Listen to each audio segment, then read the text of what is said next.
I guess most of us have had the experience of where you were 100% convinced that what you were doing was right.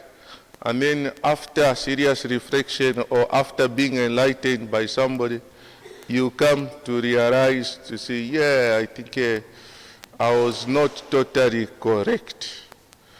So there are times, when people are convinced that their ways, they are the only ways, they are global.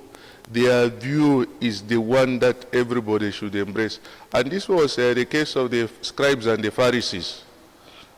They were convinced that, their practices were done in the best way possible, and that everybody needed, to look up to them, to emulate their behaviors and whatever they were saying.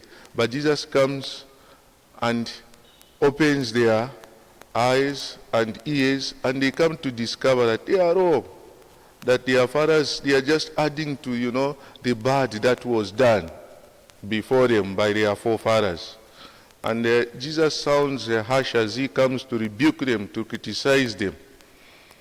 However, there are two attitudes, when you come to this realization that you are not right.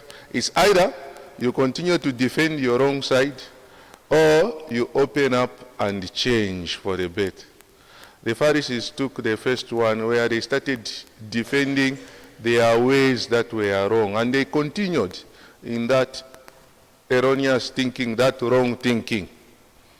However, for us, as I said at the beginning, it would be good sometimes to just be open to say, yeah, what is it, God, that you want me to amend in my life?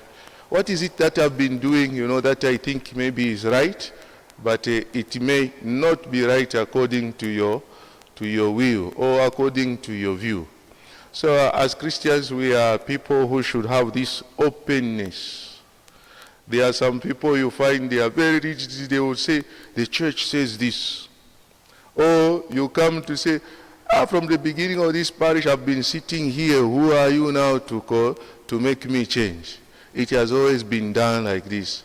We need some openness in our different groups, be it in Jumuyas, in our lay groups, in our families, in our religious communities, and wherever we find ourselves, so that we can maintain that harmony, so that we can live in peace and love. May God help us to have this openness, and may He bless His word in our hearts.